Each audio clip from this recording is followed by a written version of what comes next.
और आइए बात करते हैं चीन और भारत के परस्पर खट्टे होते संबंधों के बारे में। लद्दाख में भारत को एक बड़ी सफलता मिली है क्योंकि चीन ने 3 ऐसे लोकेशंस जो लद्दाख में जिसने उसने कब्जा कर रखा था वहां से अपने आप को 2.5 किलोमीटर पीछे किया है। लेकिन जैसा कि लाख टक्के की बात में हम आपको दिखा चुके हैं, लगभग 8 से 10 किलोमीटर तक भारतीय क्षेत्र में चीन ने घुसपैठ कर रखी है। चीन ने अभी 2.5 किलोमीटर अपने पैर पीछे घसीटे हैं। लेकिन अगर आप चीन की मीडिया में, खास करके चीन के अखबार ग्लोबल टाइम्स, जिसे चीनी सरकार का मुख्य पत्र माना जाता है, उसके आधार पर देखें तो ऐसा लगता है कि ग्लोबल टाइम्स में लिखे लेख ये साबित करते हैं कि चीन ये मान रहा है कि भारत आज हर तरीके से चीन के विरुद्ध में खड़ा है, खास करके तब जब भारत और ऑस्ट्रेलिया रक्षा सौदे करते हैं और ये रक्षा सौदे चीन मानता है कि चीन के विरुद्ध होने जा रहे हैं। इसके साथ साथ चीन ने ऑस्ट्रेलिया के साथ भी अपने संबंधों को ताक पर रख दिया है। चीन और ऑस्ट्रेलिया के बीच व्यापार की एक लंबी कड़ी है, लेकिन उसे चीन ने काफी छोटा कर दिया है। कुल मिलाकर ऑस्ट्रेलिया और भारत के बीच संबंधों को चीन नागवारा मानता है और ऐसे में चीन को यह लग रहा है कि भारत लगातार उस पर दबाव बनाने की कोशिश कर रहा है। यह है चीनी मीडिया में चीन का पक्ष।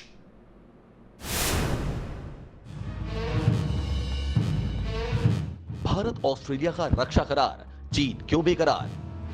भारत और ऑस्ट्रेलिया के बीच अहम रक्षा करार हुए। बदलती सामरिक स्थिति में भारत और ऑस्ट्रेलिया की सेना एक दूसरे का सहयोग करेगी। नए समझौते के बाद अब दोनों देशों की सेना हिंद प्रशांत क्षेत्र में एक दूसरे के ठिकानों का इस्तेमाल हथियारों की मरम्मत और आपूर्ति के लिए कर सकेगी। चीन की दादागिरी से ऑस्ट्रेलिया भी असहज महसूस कर रहा है, लिहाजा ऑस्ट्रेलिया की सेना भी खुद को मजबूत कर रही है। इसी मकसद से भारत और ऑस्ट्रेलिया के बीच समझौता हुआ है। समझौता मुख्य तौर से दोनों देशों की नौसेनाओं के बीच है।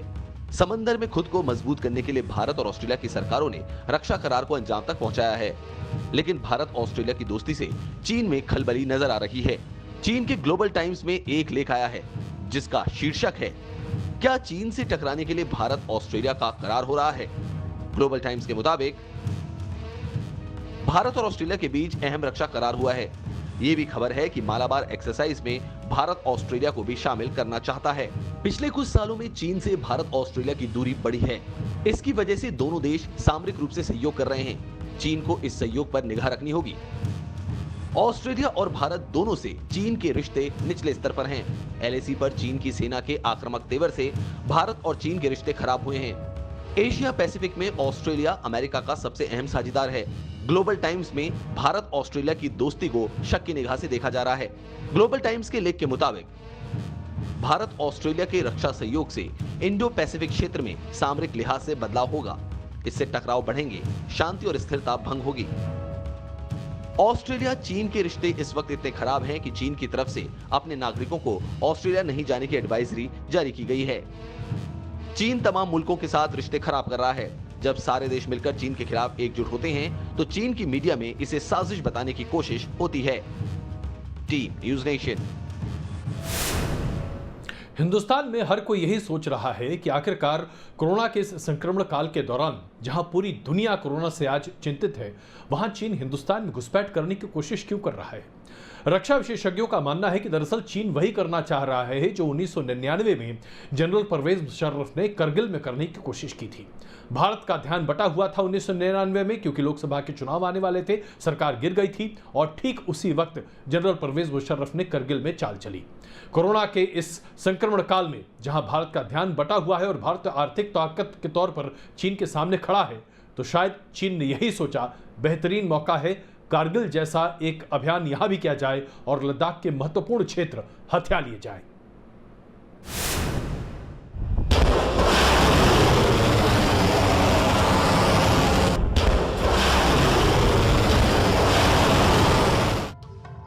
एलएसी पर क्या करगिल जैसी साजिश कर रहा है चीन?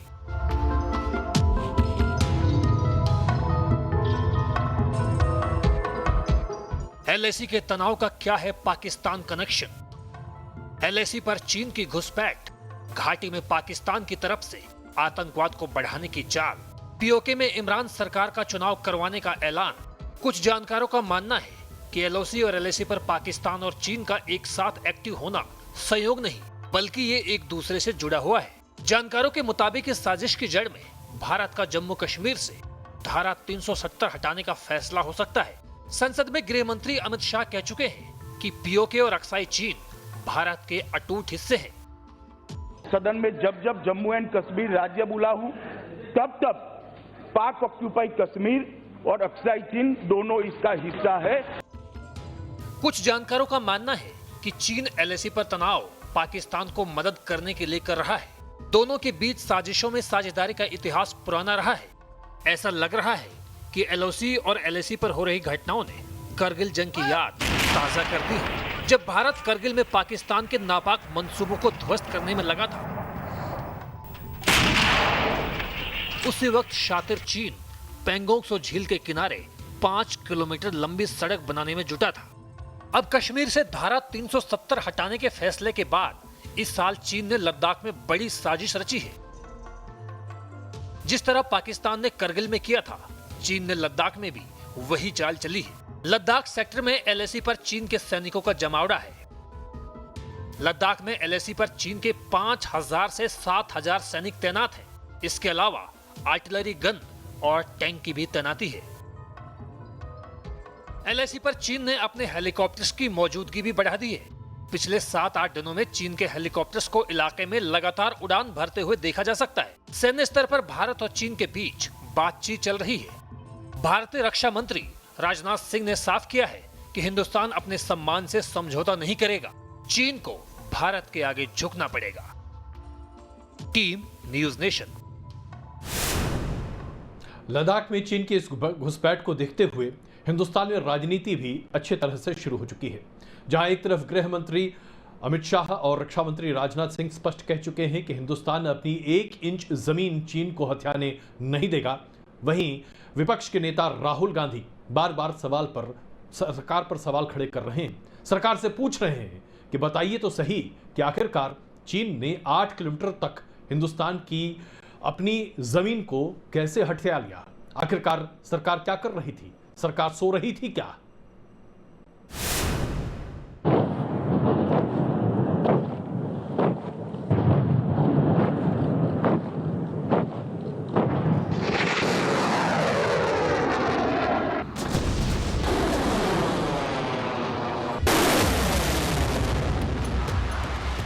एलएसी पर तनाव है। भारत और चीन के सैनिक आमने सामने हैं। वहीं सियासत ट्वीट के जरिए जुबानी जंग में मशगूल है। जुबानी जंग की शुरुआत राहुल गांधी ने की। राहुल गांधी ने कहा, सबको मालूम है सीमा की हकीकत, लेकिन दिल के खुश रखने को शायद ये ख्याल अच्छा है।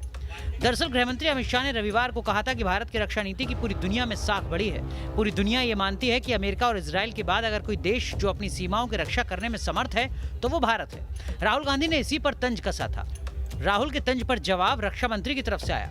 रक्षा मंत्री राजनाथ सिंह ने ट्वीट किया, मिर्जा गालिब का ही शेर थोड़ा अलग अंदाज में है। हाथ में दर्द हो तो दवा कीजिए, हाथ ही जब दर्द हो तो क्या कीजिए। रक्षा मंत्री की तीखी टिप्पणी पर राहुल गांधी का करारा जवाब आया है। राहुल गांधी ने ट्वीट कर कहा है, एक बार रक्षा मंत्री का हाथ के निशाने पर टिप्पणी करना हो जाए तो क्या वे जवाब दे सकते हैं कि क्या लद्दाख में चीन ने भारतीय क्षेत्र पर कब्जा किया है। राहुल के पलटवार पर राजनाथ सिंह का कहना है कि वो जनता को भरोसा देना चाहते हैं कि संसद में वो पूरे मामले में विस्तार से जवाब देंगे। Team news nation. और आइए आपको दिखाते हैं किस तरह से जम्मू कश्मीर में एक के बाद एक पाकिस्तान परस्त आतंकवादियों की साजिशों को भारतीय फौज नाकाम कर रही है। आज भी भारतीय फौज ने आईईडीज को नाकाम किया है, निष्क्रिय किया है, और लगातार इस तरह की कोशिशें जो हो रही हैं पाकिस्तान की तरफ से उसे खत्म करने की कोशिश की जा रही है, लेकिन पाकिस्तान मानने को तैयार नहीं है।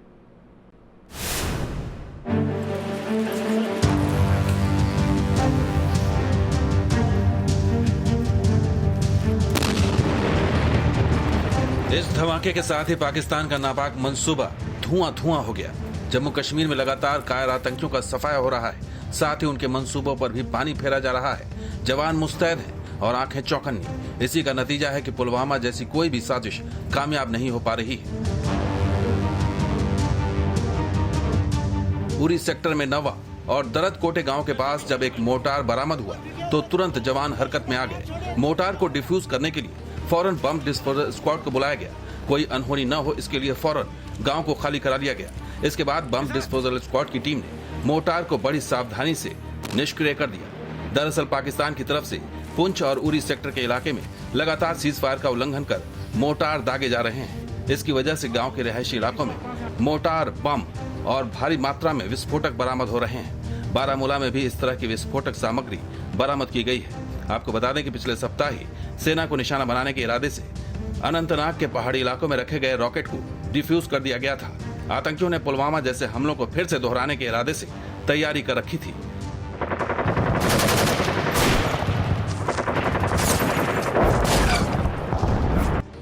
इतना ही नहीं, पिछले महीने पुलवामा के रजपुरा रोड पर विस्फोटक से भरी एक सेंट्रो कार को भी वक्त रहते बरामद कर लिया गया था और उसे सुनसान जगह पर ले जाकर डिफ्यूज कर दिया गया। बताया जा रहा है कि करीब 50 किलोग्राम विस्फोटक से भरी इस कार के निशाने पर सीआरपीएफ के 400 जवान थे। इन घटनाओं से साफ है कि आतंकी पुलवामा जैसे बड़े हमले की ताक में है, लेकिन हिंद के जवानों के आगे उनकी एक नहीं चल पा रही है। Team news nation. 2020 के सिर्फ 5 महीने अभी तक बीते हैं, लेकिन जम्मू कश्मीर में भारतीय फौज ने अब तक 90 आतंकवादियों को मार गिराया है।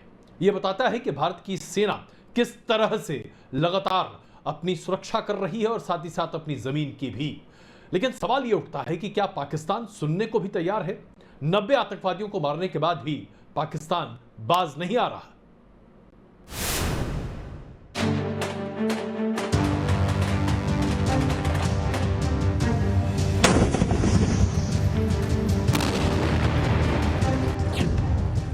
कश्मीर में आतंक ऑल आउट।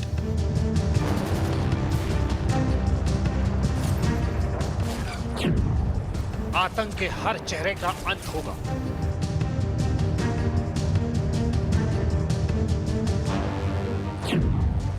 पिछले 1 साल में 10 पाकिस्तानी आतंकी मारे गए। कश्मीर में पिछले 1 हफ्ते में आतंक विरोधी मुहिम में सुरक्षा बलों को बड़ी कामयाबी हासिल हुई है। आतंक के चेहरों का अंत हुआ है। दहशत के समर्थकों पर लगाम कसा जा चुका है। जम्मू कश्मीर पुलिस के मुताबिक पिछले 1 हफ्ते में 22 आतंकी मारे गए हैं। मारे गए आतंकियों में 6 आतंकी गुटों के कमांडर थे। 9 ऑपरेशंस में से इन आतंकियों को ढेर किया गया। 2016 में आतंक के पोस्टर बॉय बुरहान वानी की मौत से शुरू हुआ सिलसिला 2020 में रियाज नाइकू तक पहुंच चुका है। इस साल आतंक विरोधी अभियान में सुरक्षा बलों को बड़ी कामयाबी मिली है। जम्मू कश्मीर पुलिस के मुताबिक 2020 में अब तक जम्मू कश्मीर में 93 आतंकी मारे गए हैं। इसमें 10 पाकिस्तानी आतंकी हैं। मारे गए आतंकियों में 35 हिजबुल मुजाहिदीन के हैं। जानकारों के मुताबिक एलओसी पर मुस्तैदी, प्रोएक्टिव इंटेलिजेंस और सुरक्षा एजेंसियों के बेहतर तालमेल की वजह से सुरक्षा बलों को बड़ी कामयाबी हासिल हुई है। घाटी में सुरक्षा बलों का संदेश साफ है, या तो सरेंडर कर दो, नहीं तो मारे जाओगे। Team news nation.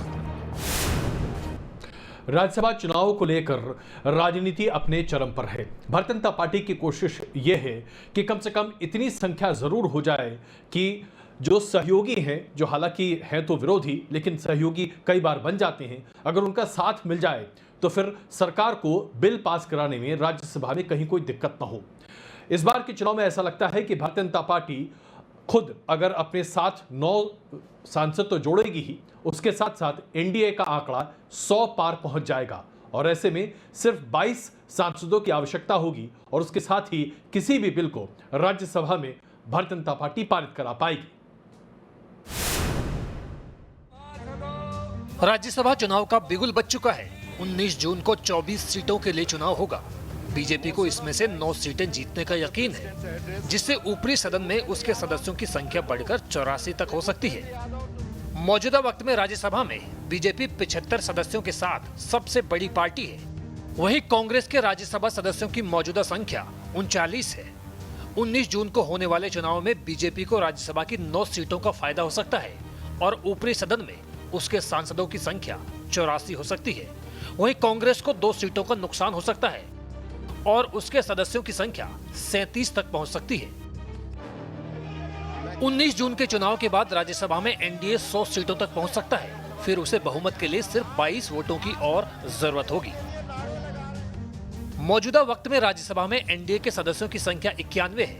वहीं यूपीए के पास 61 सांसद हैं और गैर यूपीए सांसदों की संख्या 68 है। राज्यसभा में बीजेपी और एनडीए के सांसदों की संख्या का बढ़ना केंद्र सरकार के लिए मुफीद है। नरेंद्र मोदी सरकार ने बहुमत न होने के बावजूद ट्रिपल तलाक और अनुच्छेद 370 जैसे विधेयक राज्यसभा में पास किए थे। ऐसे में 19 जून के चुनाव के बाद संख्या बल मजबूत होने के बाद बीजेपी के फ्लोर मैनेजर्स का भरोसा और बढ़ जाएगा। Team news nation. और आइए आपको दिखाते हैं एक अच्छी खबर जो कम से कम आपको प्रफुल्लित करेगी। न्यूजीलैंड दुनिया का पहला ऐसा देश बन गया है जिसने घोषित कर दिया है कि वो पूरी तरीके से कोरोना से आजाद है। वहां एक भी कोरोना संक्रमित पेशेंट नहीं है, सारी दुकानें, सब कुछ खुले हैं और कहीं किसी को कोई दिक्कत नहीं है। यानी कि भविष्य हमारे लिए भी अंधकार में नहीं है।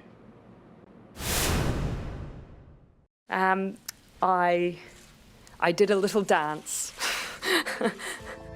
कातिल कोरोना के संक्रमण पर जीत के ऐलान के बाद न्यूजीलैंड की पीएम की खुशी लाजिमी है।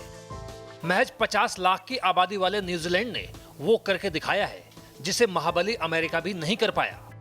न्यूजीलैंड की प्रधानमंत्री जेसिंडा आर्डर्न ने खुद ये ऐलान किया कि उनका देश कोरोना वायरस से मुक्त हो गया है। Today there are no active cases in New Zealand. We have tested almost 40,000 people for COVID-19 in the past 17 days and none have tested positive. We have had no one in hospital for COVID-19 for 12 days. दुनिया भर में corona virus के संक्रमण को रोकने के लिए New Zealand के किए गए काम की तारीफ हो रही है। वहीं लोग पीएम आर्डर्न की लीडरशिप की भी बड़ाई कर रहे हैं। हालांकि न्यूजीलैंड के लिए इस वैश्विक महामारी के खिलाफ जंग आसान नहीं रही। कड़े फैसलों और सरकार की दूरदर्शी सोच ने न्यूजीलैंड को इस महामारी से उबारा है। न्यूजीलैंड ने कोरोना वायरस के खतरे को देखते हुए अलर्ट के 4 लेवल बनाए थे।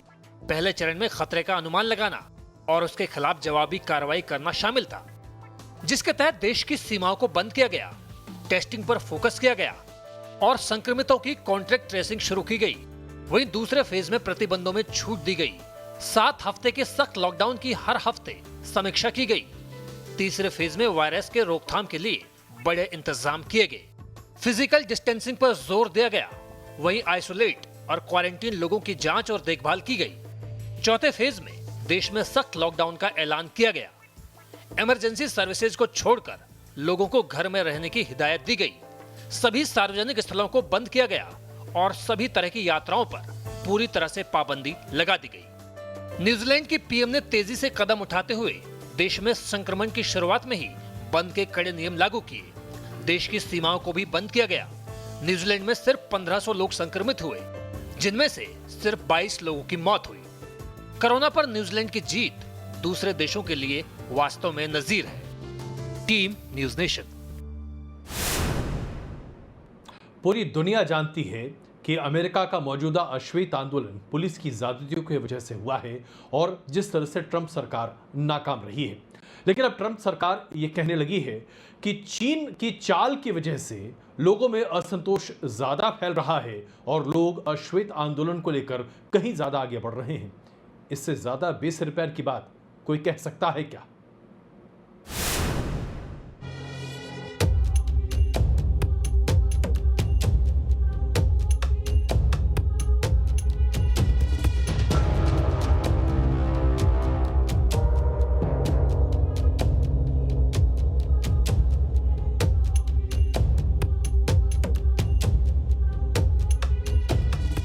कोरोना को लेकर चीन और अमेरिका आमने सामने हैं। कोरोना को लेकर चीन पहले ही घिरा हुआ है। वहीं अमेरिका में अश्वेत की मौत के बाद भड़की हिंसा की आंच में अमेरिका चीन को ही लपेट रहा है। पहले प्रेसिडेंट डोनाल्ड ट्रंप ने चीन पर सियासत का आरोप लगाया, तो वहीं बची कुची कसर विदेश मंत्री माइक पोम्पियो ने पूरी कर दी। लेकिन अब चीनी विदेश मंत्रालय ने पोम्पियो के बयान पर कड़ी आपत्ति जताते हुए कहा है कि चीन को बदनाम किया जा रहा है। चीनी विदेश मंत्रालय की तरफ से कहा गया है, दरअसल अमेरिका लगातार चीन में अल्पसंख्यकों पर जुल्म का मुद्दा उठाता रहा है, लेकिन अब अमेरिका में एक अश्वेत जॉर्ज फ्लॉयड की मौत के बाद अब चीन को अमेरिका को घेरने का मौका मिल गया है। चीनी विदेश मंत्रालय ने अमेरिका पर नस्लीय भेदभाव का आरोप लगाते हुए कहा है